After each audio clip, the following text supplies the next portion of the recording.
सर्वप्रथम राष्ट्रपति शासन लागू हुआ था। यह कहाँ लागू हुआ था? सर्वप्रथम राष्ट्रपति शासन लागू यह पंजाब में हुआ था। कब लगा था? 1951 में लगा था। अनुच्छेद किसके तहत? 356। अनुच्छेद 356 के तहत पंजाब में सर्वप्रथम राष्ट्रपति शासन लागू हुआ था। यह 1951 में आते हैं। सबसे ज्यादा बार राष्ट्रपति शासन लगा था किस राज्य में? उत्तर प्रदेश में। हाँ, सबसे ज्यादा राष्ट्रपति शासन लागू उत्तर प्रदेश में लगा है। बताइएगा सबसे ज्यादा दिनों तक राष्ट्रपति शासन लगाया गया पंजाब में। 3 तरह के क्वेश्चन है। सबसे पहले लगा था पंजाब में, सबसे ज्यादा बार लगा था उत्तर प्रदेश में, और सबसे ज्यादा समय के लिए लगा था पंजाब में लगा था, और सबसे कम समय के लिए कर्नाटक में लगा था। इस चीज को कंफ्यूजन नहीं होना, याद रखिएगा। राष्ट्रपति शासन की न्यूनतम तथा अधिकतम अवधि, न्यूनतम अवधि कितना दिन तक और अधिकतम अवधि 3 साल तक, 6-6 महीना कर करके उसको बढ़ाया जाता है। चलेगा। वित्तीय आपातकाल की घोषणा की जा सकती है यह किसके द्वारा और किस अनुच्छेद के तहत? यह राष्ट्रपति के द्वारा, और यह अनुच्छेद 360 के तहत लगाया जा सकता है, घोषणा किया जा सकता है वित्तीय आपातकाल का। अब तक कितनी बार वित्तीय आपातकाल घोषित किया जा चुका है? एक बार भी अभी तक वित्तीय आपातकाल घोषित नहीं हुआ है। बताएगा वित्तीय आपातकाल की घोषणा को कितने दिनों के भीतर संसद की स्वीकृति की जरूरत होती है? यह 2 माह के भीतर यह संसद की स्वीकृति की जरूरत होती है। आइएगा, बताएगा राष्ट्रपति भवन को डिजाइन किया गया था यह किसके द्वारा? यह राष्ट्रपति भवन को डिजाइन किसने किया था? के द्वारा इसको डिजाइन किया गया था। बताएगा राष्ट्रपति भवन स्थित है यह किस पहाड़ी पर पूछा जाता है? रायसीना पहाड़ी पर स्थित है, ठीक ना? राष्ट्रपति भवन। बताएगा संविधान के किस अनुच्छेद के तहत भारत में एक राष्ट्रपति होगा? अनुच्छेद 63 में बताया गया है कि भारत का एक राष्ट्रपति होगा। राष्ट्रपति पद का पद खाली होने पर कार्यभार कौन संभालता है? उपराष्ट्रपति। और आज क्वेश्चन था राष्ट्रपति उपराष्ट्रपति दोनों का पद खाली हो तो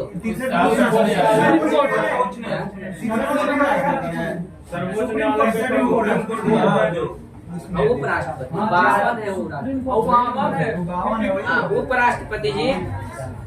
संविधान के अनुच्छेद 63 के यह उपराष्ट्रपति के बारे में दिया गया है कि भारत में एक उपराष्ट्रपति होंगे।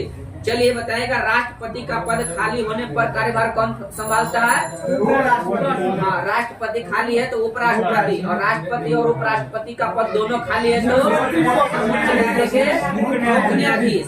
बताएगा यह अधिकतम कितने वर्ष तक वो संभाल सकते हैं? 6 माह तक, यदि राष्ट्रपति और दिया इसमें। चलिए, राष्ट्रपति तथा उपराष्ट्रपति के चुनाव संबंधित विवादों का निपटारा कहाँ किया जाता है? सर्वोच्च न्यायालय में किया जाता है, सुप्रीम कोर्ट में। उपराष्ट्रपति को शपथ कौन दिलवाता है? उपराष्ट्रपति को राष्ट्रपति शपथ दिलवाता है। उपराष्ट्रपति त्याग पत्र किसको दे सकता है? राष्ट्रपति को। उपराष्ट्रपति को पद की शपथ कौन दिलवाता है? राष्ट्रपति अथवा राष्ट्रपति द्वारा नियुक्ति व्यक्ति।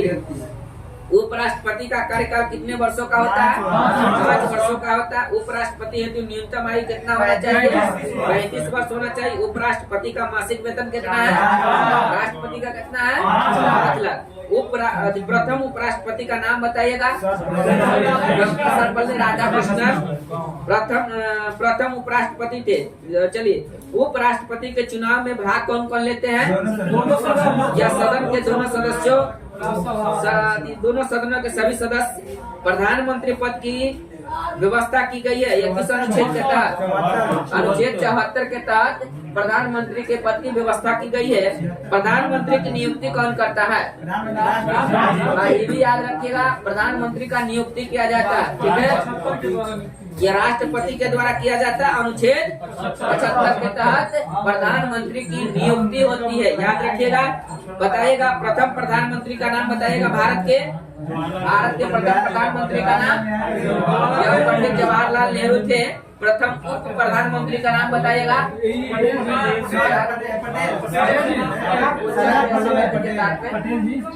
प्रथम उपराष्ट्रपति, उप प्रधानमंत्री सरदार वल्लभ भाई पटेल उप प्रधानमंत्री पद, यह कैसा पद है? गैर संवैधानिक है, पूर्ण रूप से यह गैर संवैधानिक पद है।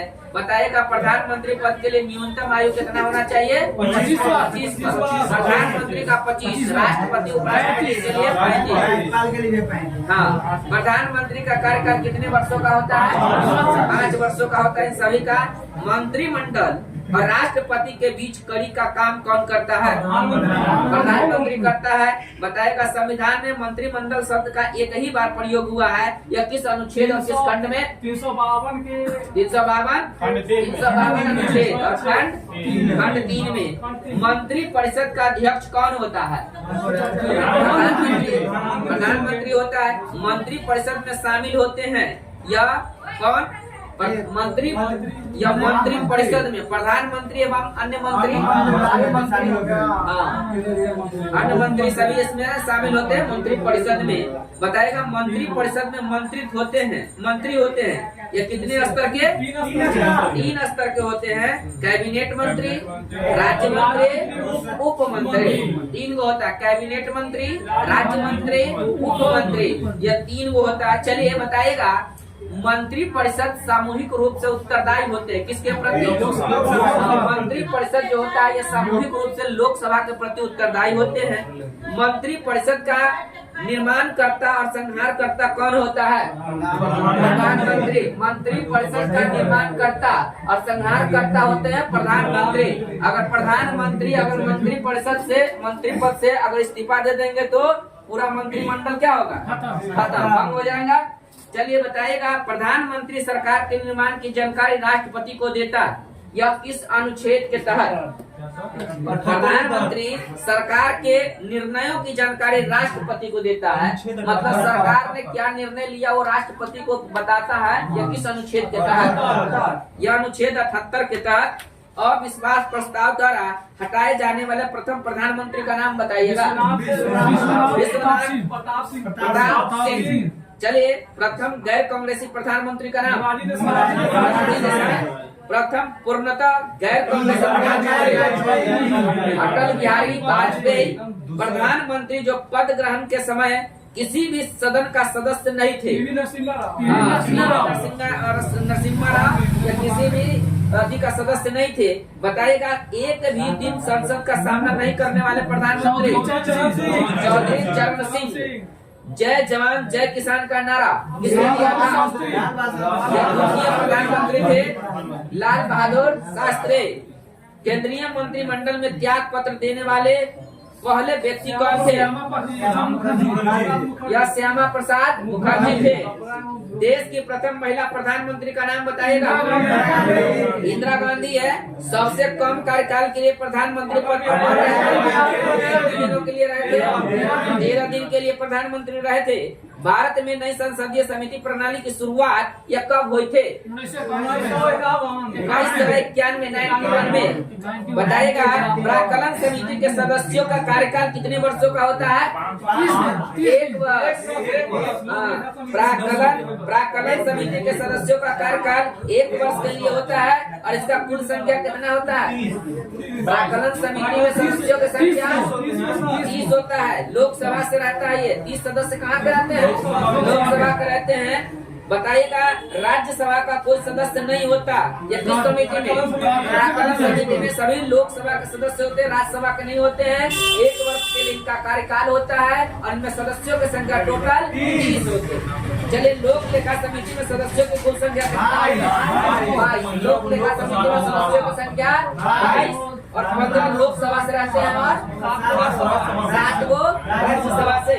प्राक्कलन समिति की जुड़वा बहन कहा जाता है लोक लेखा समिति को, लेकिन इसमें अलग अलग दोनों सभा से रहता है। या 15 को लोकसभा से 7 को राज्यसभा से, टोटल 22 रहते हैं। लोक लेखा समिति के अध्यक्ष को मनोनीत या नियुक्त करता है लोकसभा समिति के अध्यक्ष। ये लोकसभा के अध्यक्ष इसको नियुक्ति करते हैं। पुरानी वित्तीय समिति बताइएगा कौन है? लोक लेखा समिति है। पुरानी या पुरानी वित्तीय समिति, लोक लेखा समिति। बताइएगा लोक लेखा समिति अपनी रिपोर्ट प्रस्तुत करती है, ये किसके पास? लोकसभा के अध्यक्ष के पास। राज्यसभा का गठन कब किया गया था? 3 अप्रैल 1952 को 52 को।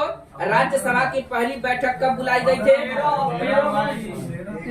13 मई 1952 को। बताएगा राज्यसभा के सदस्यों का चुनाव होता है या किस पद्धति के द्वारा? या एकल संक्रमणीय पद्धति के तहत किया जाता है। बताएगा राज्यसभा के सदस्य चुने जाते हैं या राज्य विधानसभा के निर्वाचित सदस्यों के द्वारा चुने जाते हैं। राज्यसभा के कितने सदस्य प्रति 2 वर्ष पश्चात सेवानिवृत्त हो जाते हैं? 1/3 1/3 सदस्य जो होते हैं यह प्रति 2 वर्ष में। हाँ चलिए, राज्यसभा में राज्यों संघों को प्रतिनिधित्व दिया जाता है किस अनुपात में? उनकी जनसंख्या के अनुपात में। राज्यसभा का पदेन अध्यक्ष कौन होता है? उपराष्ट्रपति होते हैं राज्यसभा के पदेन अध्यक्ष। उपराष्ट्रपति जो राज्यसभा का सदस्य नहीं होता। उपराष्ट्रपति राज्यसभा के सदस्य होते हैं? नहीं होते हैं, यही पूछता है। ठीक है, चलिए राज्यसभा के सदस्यों के कार्यकाल कितने वर्षों का होता है? 6 वर्षों का होता है। और राज्यसभा कभी भी नहीं होता है। राज्यसभा में गण पूर्ति या कोरम संख्या बताइएगा। 1/10। राज्यसभा एक अस्थायी सदन है, क्यों? क्योंकि यह कभी भंग या विघटित नहीं किया जा सकता है, इसलिए राज्यसभा एक अस्थायी सदन है। बताएगा राष्ट्रपति राज्यसभा में मनोनीत करता है कितने सदस्यों को? 12 को करता है। बताइएगा 12 सदस्यों को या साहित्य, कला, विज्ञान, समाज सेवा क्षेत्र अनुच्छेद 80 के तहत या 12 लोगों को निकालता है, चुनते हैं। चलिए बताइएगा राज्यसभा की पहली महिला महासचिव का नाम बताइएगा। या VS रामादेवी। राज्यसभा के लिए नामित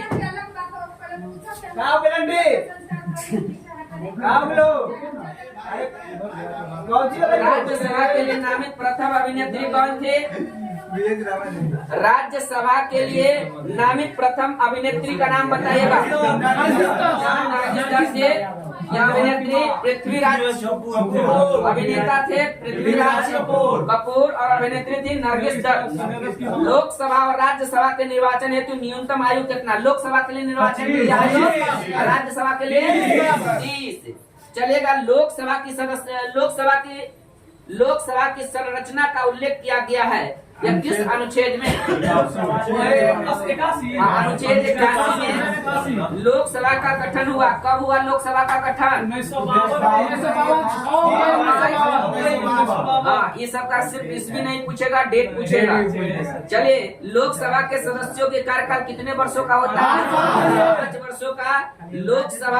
लोकसभा तथा राज्यसभा में अधिकतम सदस्य हो सकते। लोकसभा में कितना? 552